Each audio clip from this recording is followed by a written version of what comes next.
it's Katie from Without a Crystal Ball. Welcome to my channel. It is the fall. Somehow in the last few days in Minnesota, the weather has taken this dramatic dive.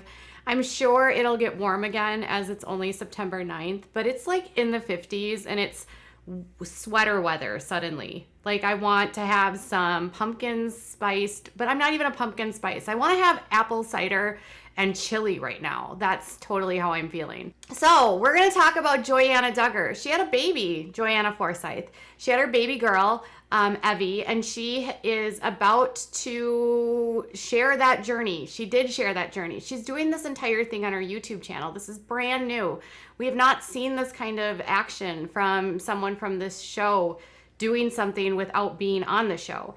So a lot of people were saying, well, Anna hasn't left the show.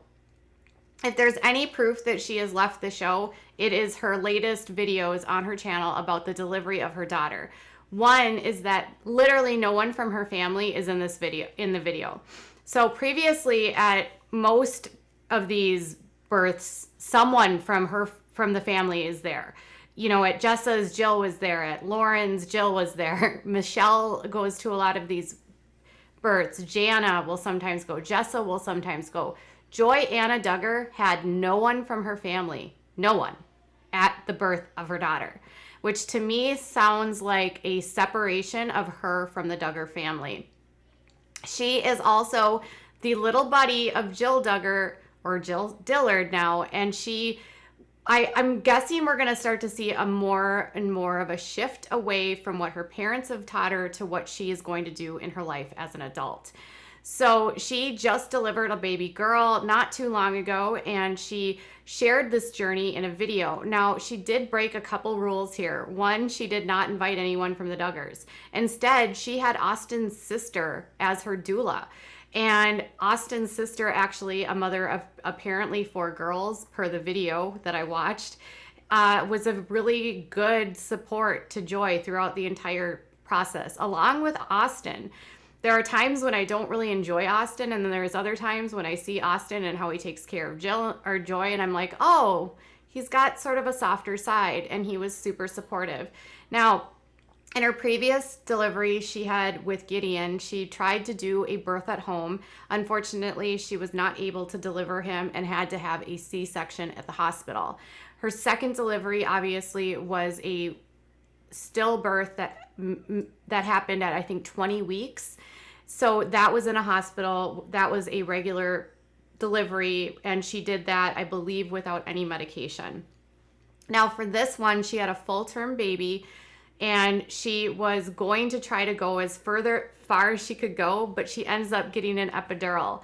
And this to me is another testament to walking away from that mindset, because some of the girls in this family, particularly Jessa, are very against using any sort of remedies in terms of like birth interventions. But her sister-in-laws, Abby, Lauren, and Kendra, have fully embraced using methods that are not within the Duggar rules. Now, people will say that like Michelle has had a combination of hospital births and home births. She also had some C-sections because of her twins. So people will say, well, there's no Duggar rules. For the most part, the Duggars would prefer to do everything as much as they can naturally without any hospital intervention.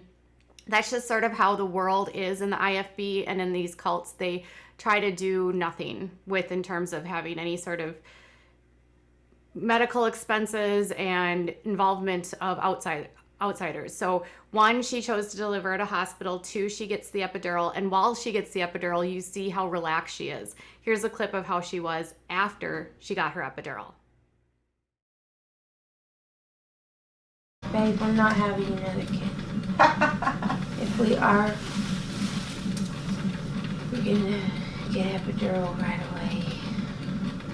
That's what I was gonna say, that when this one, I feel like letting your body labor some was good just because you're trying to do a VBAC, but after this one, you could go into labor and just come in and get it if that's what you want to do. That's what I'm gonna do. That was awful. That's a good plan. Absolutely awful. And so bad. What are you laughing at? I don't see how people do this without epidurals. You did it with the last one. You did the whole thing. I know, but I don't know how I did it with Gideon. You just did it. You're a superwoman. It hurts You did so it this time. bad. I bet you $1 million you were in transition. So she's talking now. What I thought was funny in that clip was she was so relaxed after she finally got it, and she says, "I'm not going to have any more kids," very quietly. And then even louder to Austin, she says, "We're done having kids, and we're not having any more kids." So, and she said, "And if I were to have another kid, I would have an epidural right away, but we're done having kids." So one of the things that a lot of people have talked about is, are any of the girls going to follow suit and have a zillion children like mom and dad? And some of the girls might not. Jill is now 29 years old. She has 2 children. She's got Israel and Samuel, and they are not seemingly trying for a third child. They've talked about it on, like Derek talked about on a podcast, that they haven't like ruled out having another kid, but it's not something that they're actively like doing right now. So Jill has been like more like, at one point we thought Jill was going to be the one that was going to follow her mom's footsteps. But honestly, now it looks more like it could be Kendra, who's following her mom's footsteps, not Michelle's, or it could be Jessa. Anna Duggar is also another one that might have a lot of kids, although she recently just said that she has 6 kids, and right now she's enjoying those 6, and they haven't done anything in terms of having a 7th. I hope they don't have any more kids. Josh Duggar does not need any more children.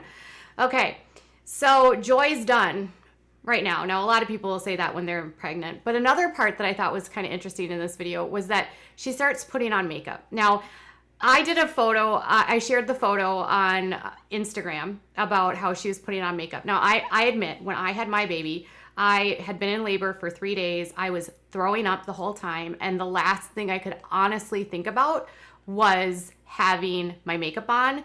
And I don't even think I got a picture of holding my son for the first time in the hospital room, because it was like he was whisked out because of some emergencies.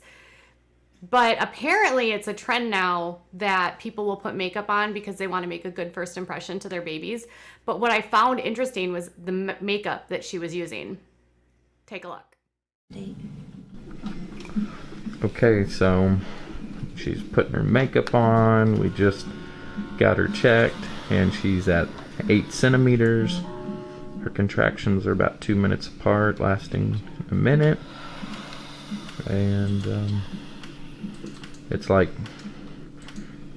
12:05 or so, and so hopefully we're going to be having a baby here pretty soon. I'm pretty excited. She's doing so good. Okay, so she has a really nice brush for her foundation, which kind of looks like this, and looks like it's maybe from Sephora. And if she's using a brush like this, they aren't cheap. They're usually around $30. Yeah, I know, brushes are expensive. But the other thing I noticed is that she had this, which is an Urban Decay makeup palette. And this retails for $44. This is not your drugstore eye makeup. This is a professional palette, Urban Decay. Think about that. Joy Forsyth, the family that works and shops and thrifts, is rocking a $44 palette of makeup with a really fancy brush. She's come a long way. Some of these girls are not going to repeat the past, but the most prominent thing that I thought was interesting in all of this was Michelle Duggar not being there at all. So Michelle Duggar is widely known for being excited about all things babies. She wants to be in the middle of everyone, the babies. In fact, I was looking at old jokes that she got pregnant around the same time that Anna got pregnant with one of her kids, I think her oldest, and how like she couldn't even handle the spotlight being taken off of her because Anna had the pregnancy. So part of me always wonders if like she's always at all of these births because she's so narcissistic that she wants to like be seen at the birth, because she doesn't seem to care after they're born. I don't see her as a very hands-on grandma at all. That's just my opinion. She doesn't even know half of her kids' names. Oh, did I say that? Like she can't even remember half their like due dates, their birthdays. There's so many of them. Michelle, she needs some help. Anyways, so Michelle wasn't there. And I think the fact that she's posting all of this on YouTube proves that she's done with the show. And all of you keep saying, well, she's in this season. Yeah, she filmed for this past season and now she's done. Unless there's something major coming up in future seasons, if they have them, you won't see her. So this was her final season. So what are your thoughts? Are you thinking about, do you like that she got the epidural? What about her not getting, having any more kids? And what do you think about her buying $44 makeup? I'm like, I'm living for this thing. I'm living for the fact that she has a $44 makeup palette. All right, you guys, tell me what your thoughts are in the comments below.